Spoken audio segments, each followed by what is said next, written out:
नमस्कार, मी विशाल पाटील। राज्याचं राजकारण आणि अर्थकारण पुसलं गेलं ते म्हणजे साखर कारखानदारीवरती। अगदी ऊस कारखानदारी करणारे मुख्यमंत्री पदावरही विराजमान झाले। खरं तर ऊस हा शेतकरी पिकवतो आणि याच ऊसाचं गाळप करून कारखाने चालतात। मात्र या दोन्हींच्या मध्ये जे ऊसतोड मजूर असतात त्यांच्या आयुष्यामध्ये मात्र साखरेचा गोडवा कधीच उतरत नाही। उलट अनेक समस्यांच्या गुऱ्हाळामध्ये अडकून अडकून त्यांच्या आयुष्याचा अक्षरशः चोथा होतो आणि त्यांच्या पदरात आयुष्यभर उतो तो फक्त आणि फक्त वेदनेचा कडूपणा। तोच ऊसतोड कामगार हा कायमच दुर्लक्षित राहिलाय, तेही वर्षानुवर्षे। पोटाची खळगी भरण्यासाठी हे मजूर घरदार, गावाची वेस आणि गावाचं शिवार सोडून महाराष्ट्रासह देशभर भटकत राहतात आणि ऊसतोड करत राहतात। हातातला कोयता ते ऊसावर सपासप चालवत राहतात आणि त्यावेळी त्यांच्या अंगावर ऊसाच्या पानाचे ओरखडे उठतात, त्यातून रक्त वाहतं आणि त्याच वेळी आलेल्या घामाच्या धारांनी जखमेवरती मीठ चोळलं जातं आणि वेदना असह्य होऊन जातात। एका अर्थानं जणू तो कोयता त्यांच्या आयुष्यावर चालवला जातोय। आपल्या राज्यात ऊसतोड कामगारांचा जिल्हा म्हणून बीडची ओळख आहे आणि या जिल्ह्यात ऊसतोड महिला कामगारांची संख्या मोठी आहे। आणि आज बीड जिल्ह्यातून आता एक धक्कादायक माहिती समोर येताना दिसते।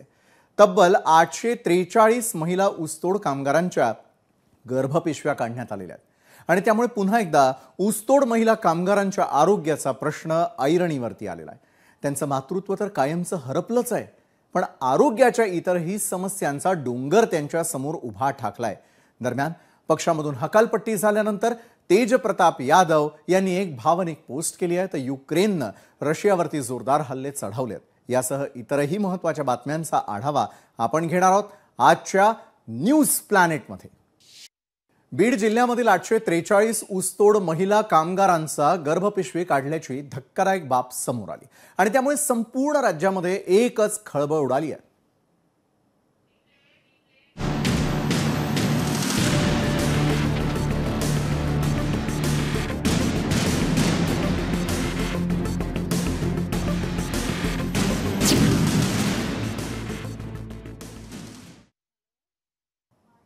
– 2024च्या दिवाळीच्या सुमाराला बीड जिल्ह्यामधून जवळपास 1,75,000 ऊसतोड मजूर ऊसतोडीसाठी महाराष्ट्रासह इतर राज्यात गेले होते। यामध्ये 78,476 महिला मजूर आणि 96,617 पुरुष मजुरांचा समावेश होता। ऊसतोडीला जाण्याआधी आणि आल्यानंतर या मजुरांच्या आरोग्य विभागामार्फत तपासणी केली जाते आणि त्याप्रमाणे यंदा देखील त्यांची तपासणी करण्यात आली।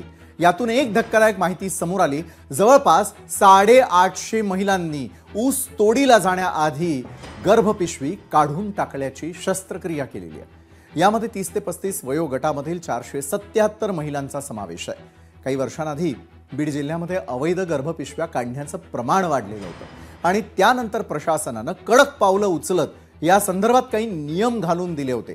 कोणत्याही महिलेला गर्भपिशवी काढायची असल्यास त्यांना जिल्हा रुग्णालयाची परवानगी अनिवार्य करण्यात आलेली होती आणि त्यामुळे गेल्या काही वर्षांमध्ये किती महिलांनी गर्भपिशवी काढण्यासाठी परवानगी मागितली आणि या चालू वर्षामध्ये किती महिलांनी गर्भपिशवी काढलेली आहे याची अगदी आपण थोडक्यात माहिती घेणार आहोत।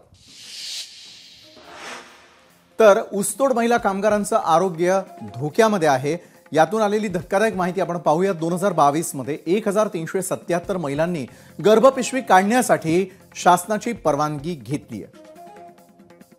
2023 मध्ये 976 महिलांनी गर्भपिशवी काढण्यासाठी शासन परवानगी घेतली। मग 2024-25 दरम्यान 843 महिलांची गर्भपिशवी काढून टाकण्यात आलेली आहे। गर्भपिशवी काढणाऱ्यांमध्ये 30 ते 35 वयोगटातील महिलांचा समावेश आहे। ही वयोगटाची जी आकडेवारी आहे 30 ते 35 हा जो वयोगट आहे ही आकडेवारी मात्र धक्कादायक आहे। तर एकंदरीतच ही संपूर्ण माहिती पाहिल्यानंतर गर्भपिशवी काढण्यामागे महिलांना मासिक पाळीमध्ये होणारा अत्याधिक रक्तस्राव, पोटदुखी, जंतू संसर्ग आणि इतर त्रास कारणीभूत असल्याची कारणं सांगण्यात आलेली आहेत। मात्र तसं पाहायला गेलं तर या ऊसतोड महिला कामगारांची गर्भपिशवी काढण्यामागेही बरीच संभाव्य कारणं आहेत बरं का, जी त्या महिलांनी अनौपचारिकरित्या आम्हाला सांगितली आहेत। जसं की या महिला जर का गर्भवती राहिल्या तर ऊस तोडीच्या कामावरती त्याचा परिणाम होतो। तसंच मासिक पाळीच्या वेळी महिलांना होणाऱ्या त्रासामुळे जी त्यांना मुभा दिली पाहिजे, जसं की त्यांना सुट्टी द्यायला हवी, ती त्यांना मिळत नाही.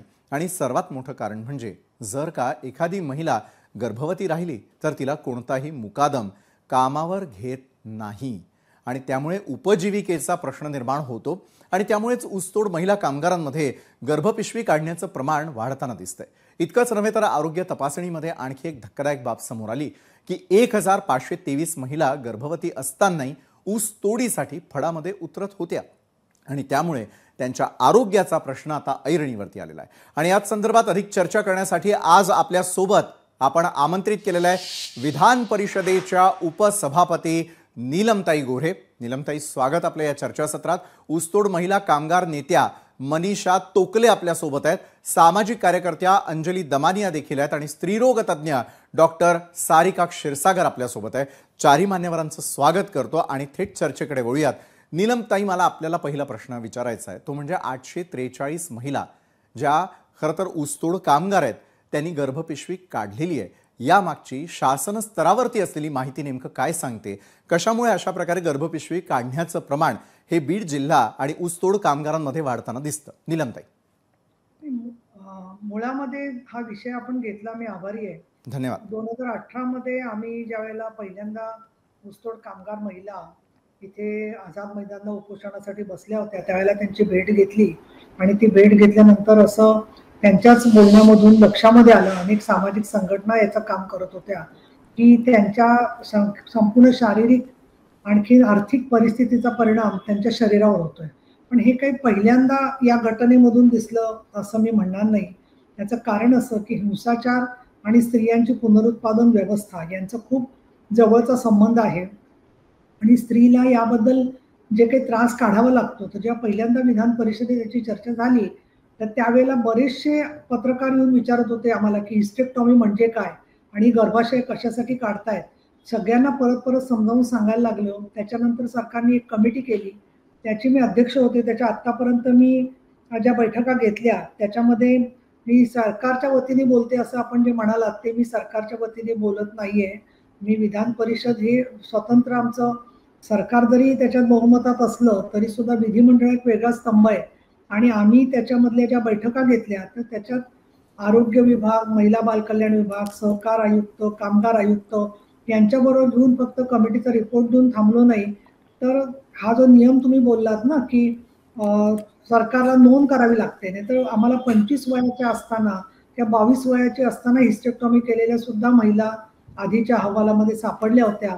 आणि आता सुद्धा जेव्हा आम्ही स्त्रियांशी बोलतो तर अजूनही स्वच्छतागृह किंवा मासिक पाळीमधली सुट्टी यासारख्या मुद्द्यांवरती अंमलबजावणी अतिशय अवघड आहे. आणि ती अवघड याच्यासाठी होते की ते एका जागी नसतात, कुठे साखर कारखान्यापाशी कुठेतरी ऊसाच्या शेतात असतात, त्यामुळे तिथे त्यांना काम न करता विश्रांती मिळणं हे जवळजवळ अशक्य होतं.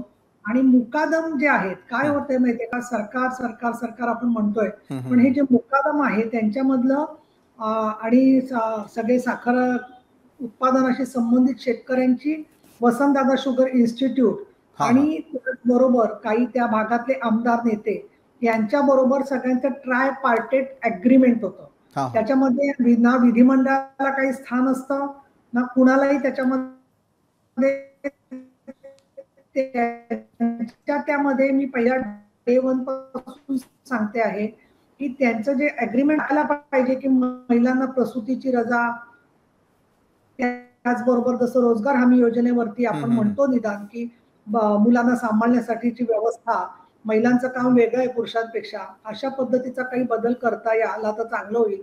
पण प्रत्यक्षामध्ये प्रगती आहे पण फार मंद गतीने प्रगती आहे. आणि म्हणून मी आपल्याला असं सांगेन की या ज्या 843 महिला आहेत त्यांनी गर्भाशय काढून टाकली तर समाजामध्ये सुद्धा आज स्त्रीला थोडा आजार झाला तर एक मोठी डॉक्टर्सची लॉबी आहे की ते हिस्टेक्टॉमीची गरज आहे की नाही न बघता गर्भाशय काढून टाकत असतात. आणि ती एक मोठं म्हणजे सिझरियन जशी ऑपरेशन्स कारण नसताना काही ठिकाणी केली जातात तसा तो प्रकार आहे. पण याच्यामध्ये आम्ही जेव्हा खोलात गेलो तेव्हा लक्षात आलं की स्वच्छतागृह नसणं, त्याचबरोबर आरोग्य तपासणी जी केली, प्रकाश आंबेडकरांबरोबर आम्ही बैठक घेतली होती ते आरोग्यमंत्री झाल्या त्याच्यानंतर आरोग्य विभागाने पाहणी केल्यावरती आकडेवारी समोर आली बर आणि त्याच्यामुळे खरी आकडेवारी समोर आलेली आहे की गर्भवती असताना महिलांना काम करावं लागले आणि त्याला एक दुसरं महत्वाचं कारण आहे ते म्हणजे कोयता जो आहे तो पती पत्नी दोघांनी मिळून चालवायचा, दोघांची जोडी असली पाहिजे. एकट्या महिलेचा किंवा एकट्या दोन महिलांचा कोयत्याची जोडी होऊ शकत नाही, बर बर असा एक नियम मुकादमाने केलेला आहे आणि त्यामुळे स्त्रिया मजबुरीमुळे त्या सगळ्यामध्ये त्यांना हे सगळं भोगावं लागतंय. पण याच्यासाठी बरोबर सगळ्यांनी एकत्र मिळून काम करायला मला ते सांगायला हरकत नाही की जवळजवळ 5 स्तरावरती 4 प्रकारच्या बैठका मी सातत्याने घेतेय. बर परंतु या ट्रायपार्टेट अग्रीमेंटमध्ये जे आपले नेते मंडळी आहेत, शरदराव पवार त्याच्यात असतात, हम्म. पंकजा मुंडे असायच्या, पूर्वी धनंजय मुंडेही असायचे, गोपीनाथ मुंडे असायचे. बर तर या सगळ्या पार्श्वभूमीवर साखर आयुक्त, कामगार आयुक्त, सहकार आयुक्त यांनी खूप काम केलेलं आहे. पण नोंदणी सुद्धा पोर्टलवर झालीमुळे कळलेलं आहे एवढ्या बर बर महिलांची गर्भवती असताना त्या कामात गेल्या आहेत. म्हणून अधिक नोंदणी वाढवून त्याच्यामध्ये अधिक मोठ्या प्रमाणामध्ये सर्व जिल्हे मराठवाड्यातले जिथून जिथून ऊसतोड कामगार जात आहेत त्या सर्व जिल्ह्यात सातत्याने निदान 5 वर्ष प्रयत्न करत राहावे लागतील असं मला वाटतं. बरोबर आहे. पुढल्या 5 वर्षांसाठी आपल्याला सगळ्यांनाच प्रयत्न करावे लागतील. आज इतर राजकीय बातम्या न घेता थेट बीडमध्ये ऊसतोड महिला कामगारांच्या असलेल्या प्रश्नाला आपण हात घातलेला आहे. इतरही मान्यवरांकडे आपण जातोय. मस्त ऊसतोड महिला कामगार नेत्या मनीषा तोकले आपल्यासोबत आहेत. मनीषाताई, नीलमताईंनी ज्या महत्त्वाच्या मुद्द्यांना अधोरेखित केलं तशीच परिस्थिती ही बीडमध्ये सातत्यानं पाहायला मिळते. गेल्या कित्येक वर्षांपासून ऊसतोड महिला कामगारांचे प्रश्न हे अनुत्तरितच आहे. इतर महिलांप्रमाणे देखील त्यांना एक साधारण माणूस म्हणून वागणूक आपल्याला का देता येत नसावी? 843 महिलांना जर गर्भपिशवी काढावी लागत असेल तर त्यांच्या समोर असलेल्या समस्यांचा पाढा किती मोठा आहे आज महाराष्ट्राला कळू द्या. मनीषाताई.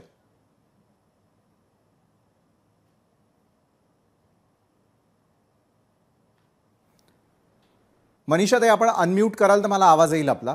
माझा आवाज येतोय आपल्यापर्यंत?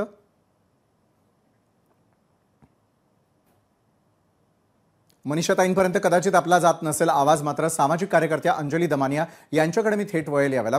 अंजलीताई, बीड आणि बीडचे अनेक प्रश्न तुम्ही आजपर्यंत मांडले. त्यातच महिलांचा आणि खास करून ऊसतोड महिला कामगारांचा प्रश्न आज आम्हाला अधोरेखित करावासा वाटतो की जसे इतर समस्या सुटायला हव्या तशा या महिलांचा माणूस म्हणून जगण्याचा अधिकार हिरावून घेतला जाऊ नये. त्यांच्यावरती अनन्वित जर असे अत्याचार होत असतील, त्यांना शारीरिक काही गोष्टींना सामोरं जावं लागत असेल, अशा सर्जरी करून घ्याव्या लागत असतील तर महाराष्ट्रासमोर असलेली महिलांच्या बाबतीतली ही फार मोठी समस्या असं वाटतं का? अंजलीताई.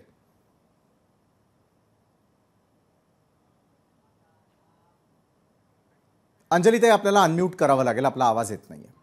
अतिशय गंभीरपणे जर आपण या सगळ्याचा विचार केला तर याच्यात 2 गोष्टी आहेत. पहिलं म्हणजे आता शहरातली एखादी महिला असेल आणि तिला ज्याला मेनोरेजिया आम्ही म्हणतो मेडिकल टर्म्समध्ये, मेनोरेजिया म्हणजे एक्सेसिव्ह ब्लिडिंग होणं.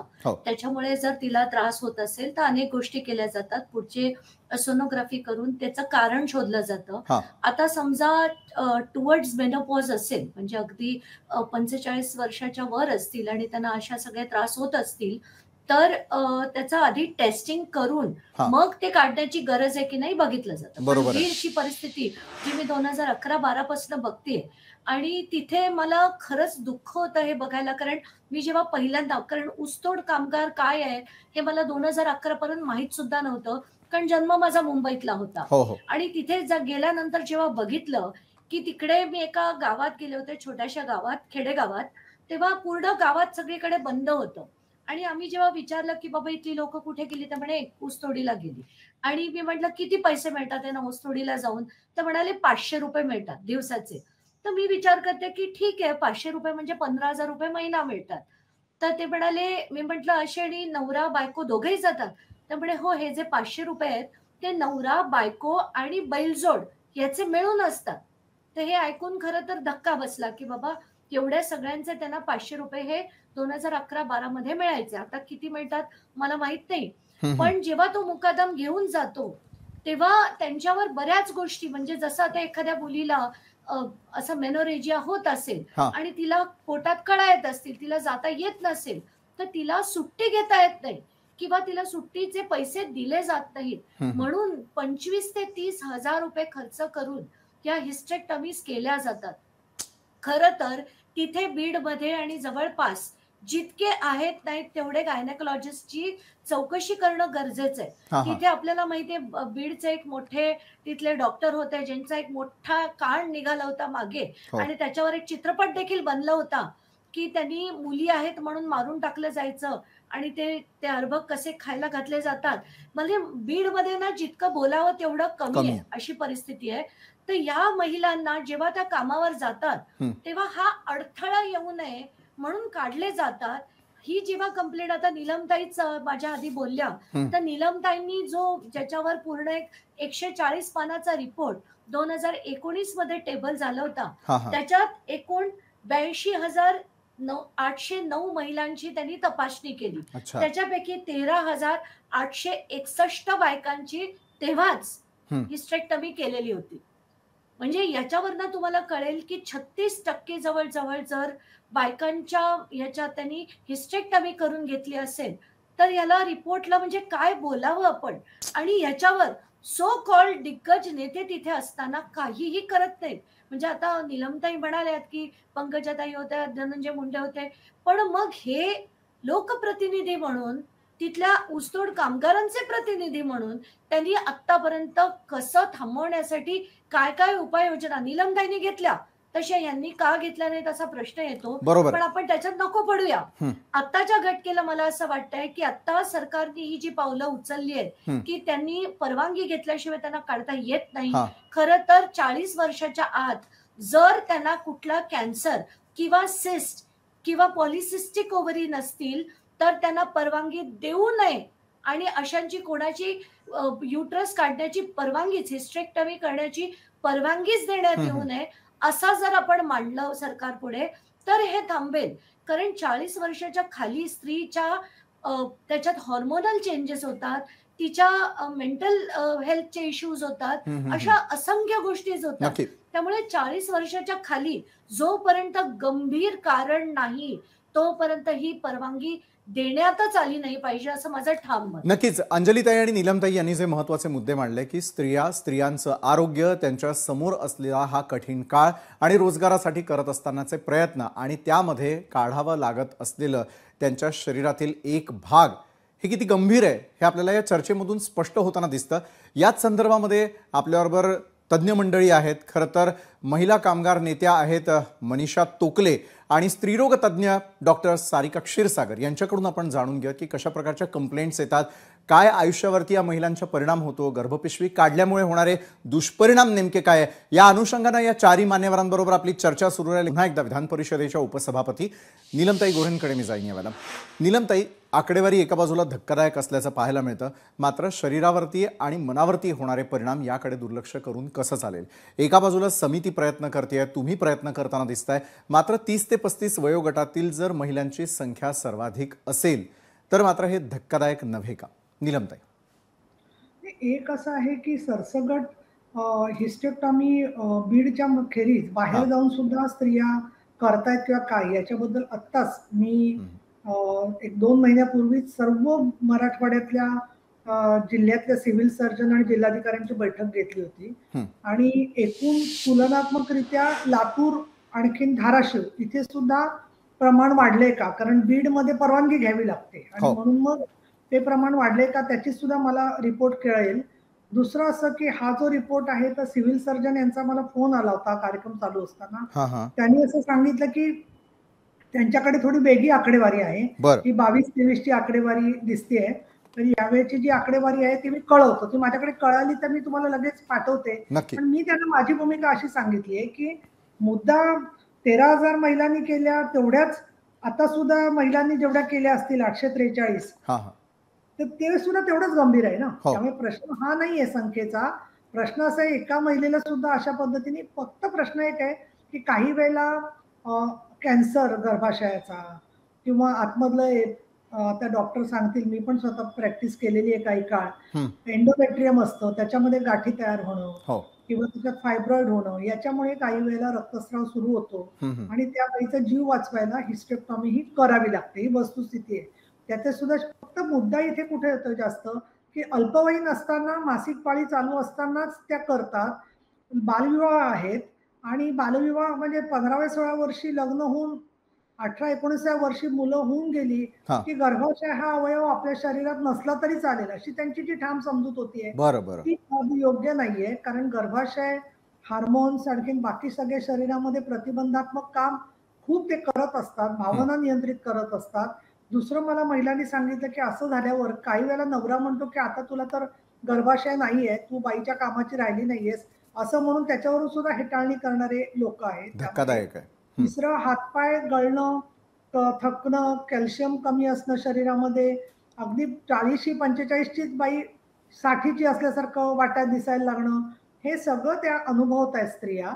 बरं. त्याच्यासाठी एक केलेलं आहे की अंबाजोगाई मेडिकल कॉलेजमध्ये जर का परवानगी घेऊन मोफत शस्त्रक्रिया होऊ शकते, म्हणजे जेणेकरून त्याच्यासाठी नाहीतर परत मुकादम पैसे देतो आणखीन किंवा कोणतरी दुसरा माणूस देतो. मुकादम अर्थात अंजली सगळे असं म्हणतात आम्ही तसे नाहीच आहोत, पण ते स्वतःनी सर्व बाबतीमध्ये अप्रत्यक्ष किंवा प्रत्यक्ष दबाव बायकांवर येतो की मासिक पाळीचा त्रास होऊन मजुरी बुडण्यापेक्षा आणि मग अशी बाई नको असं म्हणण्यापेक्षा तिला ते बरोबर घेतलं जातं. अजून एक याच्यात मुद्दा आहे विशाल, की छोट्या मुली ज्या आहेत 11, 12, 13 वर्षाच्या, त्यांच्यासाठी हॉस्टेल्स मुला मुलींसाठी काढलेली आहेत. आता ऊसतोड कामगार महामंडळ गेले 2-3 वर्ष प्रत्यक्षात आलेलं आहे. मी त्यांची पण मीटिंग घेतली. त्यांना 100 कोटी रुपये आता मिळालेले आहेत. तर मी त्यांना सांगितलेलं आहे, संजय शिरसाट मंत्री महोदयांनाही सांगितलेलं आहे की या मासिक पाळीच्या संदर्भामध्ये त्यांना जी काही लागेल व्यवस्था, सॅनिटरी नॅपकिन्स म्हणा किंवा प्रवासाच्या वेळेला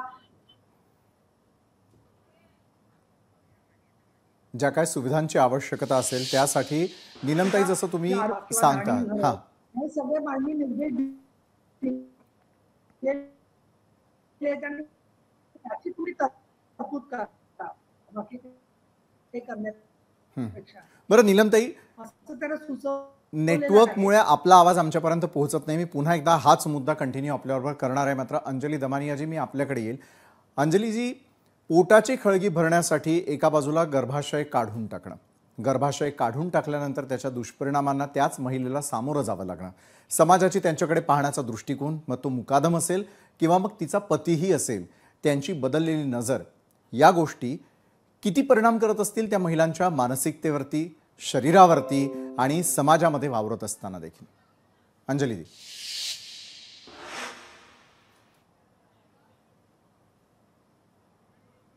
आपला आवाज आमच्यापर्यंत येत नाही, अनम्यूट कराल अंजलीजी.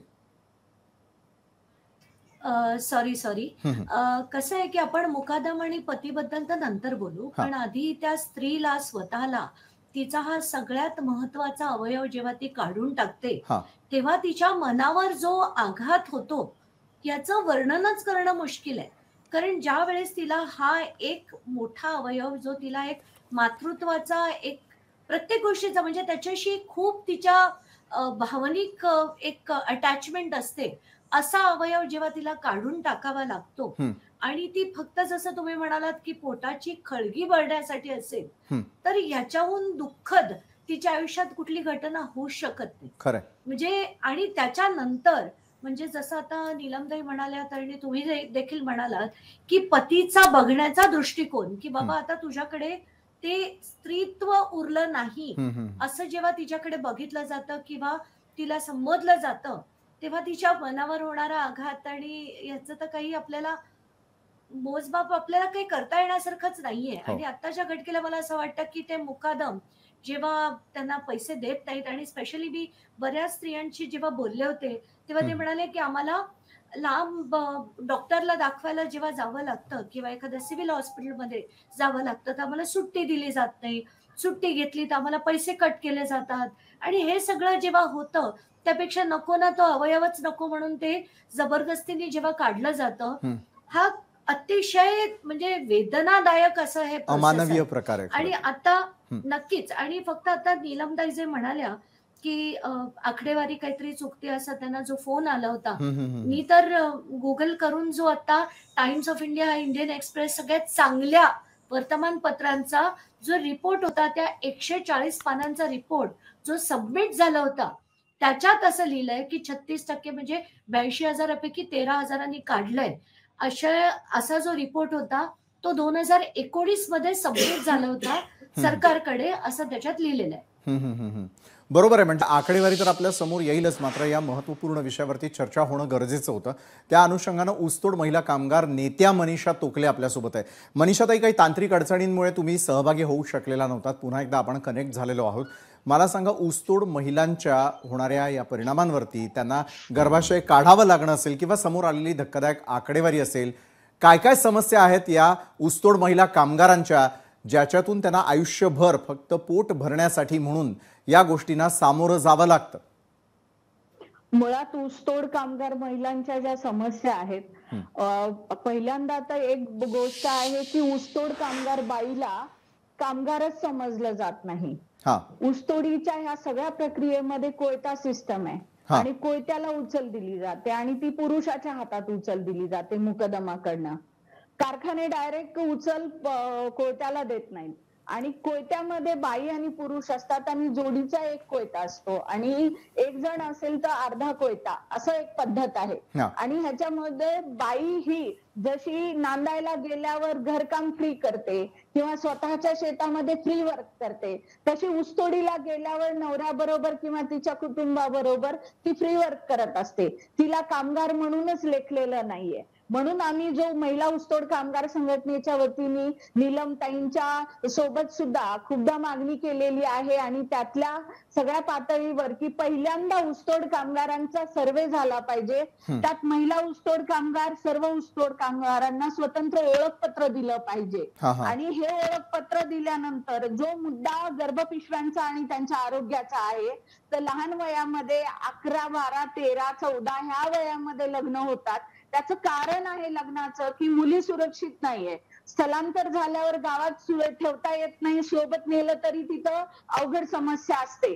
कारण सेक्शुअल हॅरेसमेंट खूप मोठ्या प्रमाणामध्ये केली जाते. त्या एरियामध्ये जिथं हे स्थलांतरित होतात तिथं परकं गाव असतं, तिथले लोक असतात, तिथले शेतकरी असतात, टोळीतले पण लोक असतात, मुकदम आणि गाडीचे ड्रायव्हर पण असतात. अशा परिस्थितीत तरुण आणि किशोरवयीन अविवाहित मुली सांभाळणं अवघड आहे. म्हणून मग हे पालक आपल्या मुलीचं लग्न पटकन करतात, त्याच्यामुळे कोयता तयार होतो, ऍडव्हान्स मिळतो. ह्या सगळ्या प्रक्रियेत लहान वयात बाळंतपण, बाळंतपणानंतर बाळंतपण, पुन्हा बाळंतपणा टोळीच्या तिथे होतात. गरोदरपणामध्ये 30 ते 40 किलोची मोळी डोक्यावर उचलून अनकुचीदार उसाच्या त्या धसकटामधून चालत त्या बाईला गाडीवर न्यावी लागते आणि गाडीवर लाकडाची शिडी रचलेली असते, त्याच्यावर चालावं लागतं आणि मग पुरुष मंडळी ती घेतात मोळी आणि तिला दोरीला धरून खाली उडी मारावी लागते. ही कंडिशन गरोदर बाईची आहे, पाळी आलेल्या बाईची आहे आणि बाळंत बाईची सुद्धा आहे. ओली बाळंतीण 3 दिवसाला, 5 दिवसाला, 7 दिवसाला, 12 दिवसाला कामाला लागते. कारण डोक्यावर ओझं असतं पैशाचं, ऍडव्हान्सचं. आणि बाई बसून राहणं किंवा तिनं थोडस कामाला आजारी आहे म्हणून टाळाटाळ केली तर चालत नाही. टोळीतले लोक बोलायला लागतात, मुकदम बोलायला लागतो, पोट मुकदम बोलायला लागतो. आणि ह्या सगळ्या परिस्थितीमुळे स्नायू ढिल्ले असताना जेव्हा ही बाई ऊसतोडीचं आणि एवढं वजन उचलायचं काम करते, 18 वर्षापर्यंत 2-4 लेकरं होऊन कुटुंब नियोजनाचं ऑपरेशन होतं आणि त्याच्यानंतर 20-25 वर्षातच हिला त्रास व्हायला सुरू होतो. आणि त्रास सुरू झाल्यानंतर जेव्हा ही बाई सरकारी दवाखान्यात 1-2 चक्रा मारते, हिचं प्रॉपर काउन्सिलिंग होत नाही. ह्या आजाराच्या संदर्भातलं प्रॉपर जी माहिती द्यायला हवी, काउन्सिलिंग व्हायला हवी, ती होत नाही. औषध गोळ्या देऊन तिला पाठवतात, पण जेव्हा ती पुन्हा त्याच कामाला लागते तेव्हा ते राहत नाही. मग त्याचा फॉलोअप, त्याचं न्यूट्रिशन फूड, त्याचा आराम, वजन उचलायचं नाही, ह्या सगळ्या गोष्टी तिच्या बरोबर चर्चा होत नाही. मग ती वैतागून प्रायव्हेट हॉस्पिटलला जाते. प्रायव्हेट हॉस्पिटलमध्ये 1-2 हॉस्पिटल होतात. हे सगळे रिपोर्ट बघून मग एखाद्या डॉक्टरला वाटतंच की आता इतकी फिरलेली आहे, ती अजून दुसरीकडे जाईल तेव्हा कुणीतरी हिचं ऑपरेशन करेल, मग मीच केलं तर काय प्रॉब्लेम आहे. आणि आता जो झालं की नीलमताई गोरे कमिटीच्या नंतर जे नियम बनवले गेले, त्या नियमामध्ये सुरुवातीला एखादं वर्ष खूप स्ट्रिक्ट पाळलं गेलं आणि त्याच्यानंतर कोरोना आला आणि पुन्हा जे बिनधास्त सुरू झालं. सिव्हिल सर्जनच्या परमिशननी ह्या 843 महिला आपल्याला दिसतात, पण जिथे सिव्हिल सर्जनची परमिशनच नाहीये त्या ठिकाणची जी प्रॅक्टिस आहे किंवा दुसऱ्या जिल्ह्यात जाऊन गर्भाशय काढलं जातं, हा पण एक खूप मोठा मुद्दा आहे.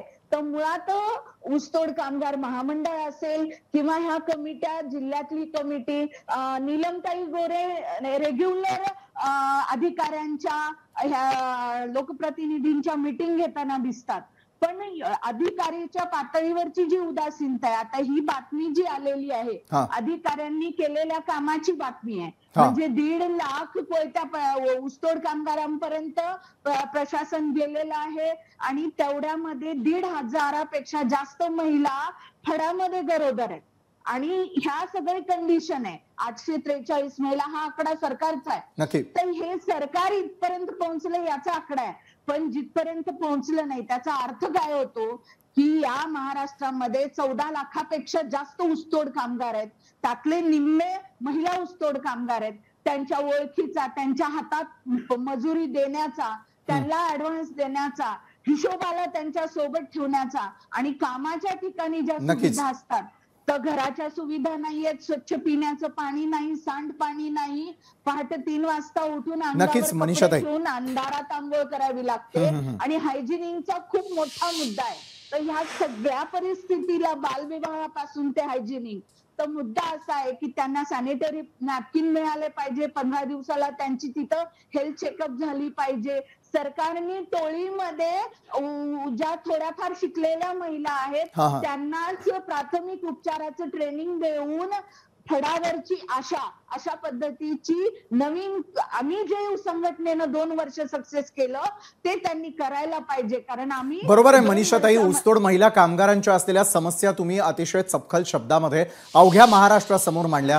नीलमताई अतिशय संवेदनशील आहेत, या प्रश्नाकडे देखील ते अतिशय संवेदनशीलपणे पाहतील. अंजली ताईंचं देखील मत आपण घेणार आहोत. मात्र ज्यावेळेला आपण स्त्री पुरुष समानतेच्या गोष्टी करतो, दुसरीकडे जसं दुभती गाय आणि भाकड गाय यातला फरक कळायला माणसाला बराचसा वेळ जातो, तसंच या स्त्रियांच्या बाबतीतही होताना दिसतंय का? या संदर्भात स्त्रीरोग तज्ज्ञ डॉक्टर सारिका क्षीरसागर यांच्यासाठी माझा पुढचा प्रश्न असेल की गर्भपिशवी काढल्यानं होणारे दुष्परिणाम नेमके काय असतात, त्याचा किती मोठा परिणाम एखाद्या स्त्रीच्या आयुष्यात घडवून आणला जाऊ शकतो किंवा घडतो, या अनुषंगाने चर्चा असेल. थेट आपण स्त्रीरोग तज्ज्ञ डॉक्टर सारिका क्षीरसागर यांच्याकडे जाणार आहोत.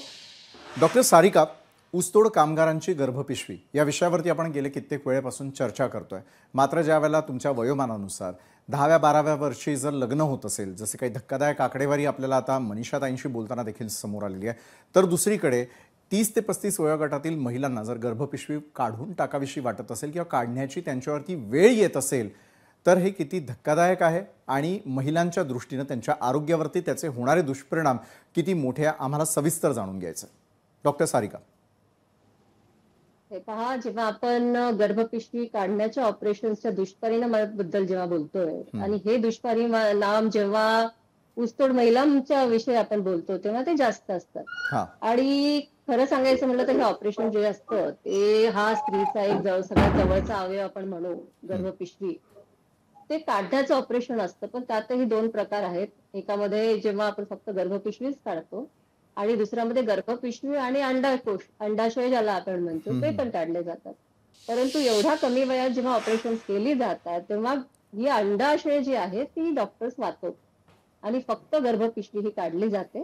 कारण एवढ्या कमी वयात जेव्हा महिला हिस्टेक्टमीसाठी येत असते तेव्हा त्याची मेन कारण म्हणजे त्याला गर्भपिशवीला गाठी येणं, गर्भपिशवीचा संसर्ग किंवा हार्मोनल इम्बॅलन्स आणि बाकी जे असतात मालन्यूट्रिशनमुळे झालेले गर्भपिशवीचे आजार. तर ह्या सगळ्या कारणामुळे जेव्हा आपण गर्भपिशवी काढतो तेव्हा आपण तिचा अंडाशय वाचवत असतो.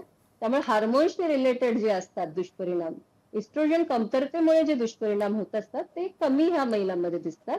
परंतु इमिडिएट त्याचे जे इफेक्ट्स आहेत, म्हणजे जसं तुम्ही आता कुठलंही ऑपरेशन जेव्हा करता तेव्हा तिथली जखम असते, ती मोठी जखम असते आणि ती भरून यायला एक सकस आहार आणि त्या महिलेची तब्येत ही चांगली असणं गरजेचं असतं.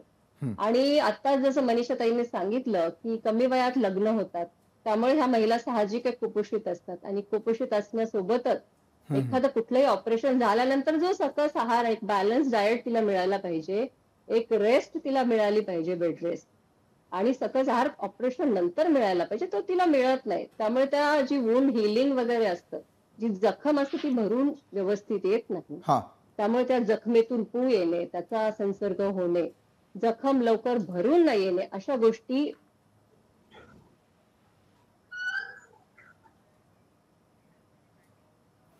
नक्कीच स्त्रीरोग तज्ज्ञ डॉक्टर सारिका क्षीरसागर यांच्याशी आपला संपर्क खरं तर यावेळेला तुटलेला आहे.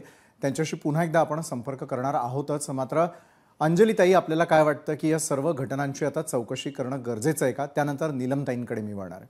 अंजलीताई,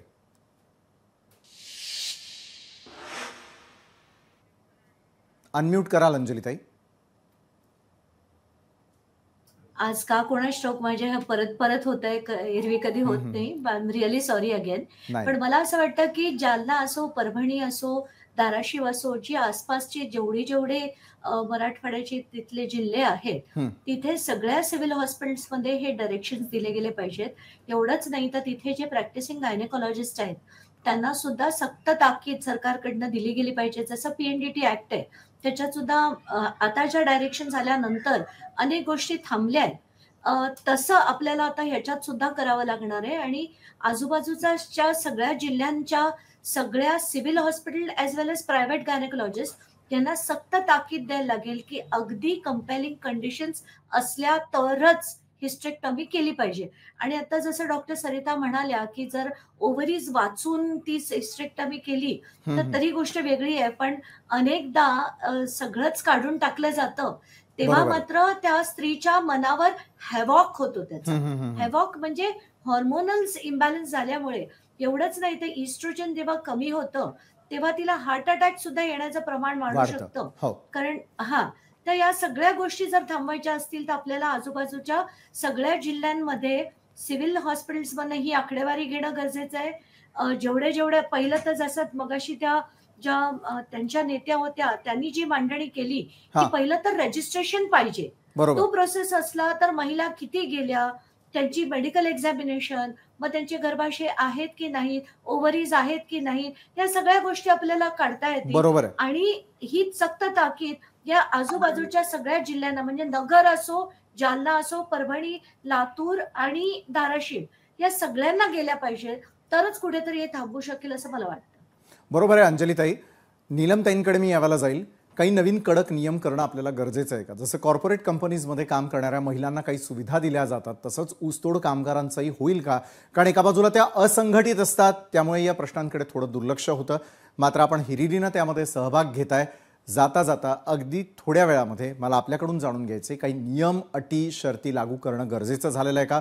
सर्व वेगवेगळे जे विभाग आहेत, मग आरोग्यमंत्री असतील, महिला बालविकास मंत्री असतील, सामाजिक न्याय असेल, सगळ्यांनी एकत्रितपणे आणि एक जबाबदार माध्यम म्हणून लोकशाही देखील आपल्या सोबत आहे अशा पद्धतीने आपण काही वेगळं पाऊल उचलणं आता गरजेचं आहे का नीलमताई?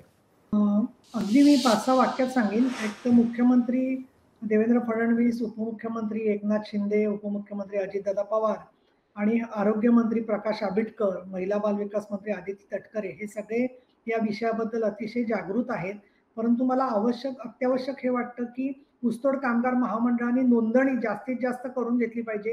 आता ही नोंदणी झाली. मनीषा तोकले अगदी परफेक्ट बोलल्या की नोंदणी झाली म्हणून या गोष्टी समोर आलेल्या आहेत.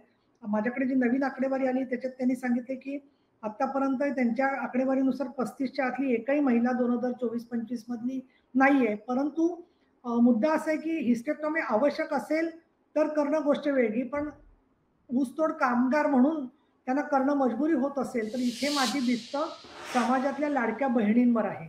आणि आज प्रत्येक गावामध्ये 1,500 रुपये मिळणाऱ्या ज्या महिला आहेत त्यांनी त्याचं नेतृत्व करावं आणि महिलांमध्ये गरज नसताना कुणाच्या तरी दबावामुळे दशांनी गर्भाशय काढून टाकू नये. स्त्रीने एकदा जर का ठरवलं तर ती करू शकते. तिच्यासाठी टॉयलेट्स आणि बाकी व्यवस्था करण्यासाठी त्यांनी लेखी निवेदनं द्यावीत संघटनांमार्फत. स्वतः अनेकांच्याकडे छोटे छोटे साधे मोबाईल फोन पाहिलेले आहेत. त्याच्यावरून अगदी पोलिसांच्याकडे, ग्रामीण भागात तहसीलदारांकडे त्यांनी निवेदनं द्यावीत आणि त्यांनी स्वतःच आता या कामासाठी बाबासाहेब आंबेडकरांनी जे सांगितलं की स्वतः संघटित झालं पाहिजे. आणि आज लोकशाही चॅनेल जे बघत असतील त्या प्रत्येकाने आपल्या आसपासच्या 5 ऊसतोड कामगार महिलांना जरी जागृत केलं या संदर्भामध्ये तर मला असं वाटतं मुलींची सुरक्षितता आणि ही जे काम होईल ते शासनाच्या पेक्षाही जास्त आपल्याला प्रभावी करणं आणि शासनाचं काम जे आहे ते पुढे नेणं हे आपल्याला सहज शक्य होऊ शकेल. मी खूप आशावादी आहे या बाबतीमध्ये, कारण 5 वर्षापेक्षा परिस्थिती पालटते आहे. पण मनीषा तोकले सारख्या कार्यकर्त्यांना अजून धोरणात्मक अंमलबजावणीमध्ये काम असलं पाहिजे आणि अंजली दमानी यांनी सुद्धा हे काम पक्षनिरपेक्ष पद्धतीने आदिवासी भागात सुद्धा याची गरज आहे. जिथे जातील तिथली त्यांची निरीक्षणं कळवावीत. आमच्या बाजूनी दारं अगदी मनाची खुली आहे. निश्चितच आहे, चारही मान्यवर आमच्यासोबत जोडले गेले आणि इतक्या महत्त्वाच्या विषयावरती सविस्तर अशी चर्चा केली की एका बाजूला महिलांना केवळ माणूस म्हणून न बघता त्यांच्या आयुष्यामध्ये त्यांच्या रोजगारामुळे किंवा इतर गोष्टींमुळे होणारे परिणाम जे आहेत किंवा दुष्परिणाम आपण त्यांना म्हणूयात त्याकडे सजगतेनं पाहणं गरजेचं आहे. नीलमताई असतील, अंजलीताई असतील किंवा मनीषाताई असतील, डॉक्टर असतील, मला एकच निवेदन करावंसं वाटतं की एका बाजूला जसं कॉर्पोरेट कल्चरमध्ये महिलांसाठी काही सुविधा उपलब्ध करून दिल्या जातात तशाच प्रकारच्या सुविधा जर या ऊसतोड महिला कामगारांना देण्यात आल्या तर मात्र जीवन आणखी सुखकर होऊ शकतं. कारण एका बाजूला लाडक्या बहिणीपर्यंत आपण अनेक वेळेला मदत पोहोचवतो, मात्र या लाडक्या बहिणींचं आपण कशा प्रकारे पुन्हा एकदा समाजामध्ये त्यांना जागा देणार आहोत, त्यांच्या पोटा पाण्याचा प्रश्न सोडवणार आहोत, या अनुषंगाने ही चर्चा अपेक्षित होती. आणि धन्यवाद, आपण चारही मान्यवर आमच्या सोबत जोडला गेलात आणि याविषयी बोललात त्यासाठी धन्यवाद.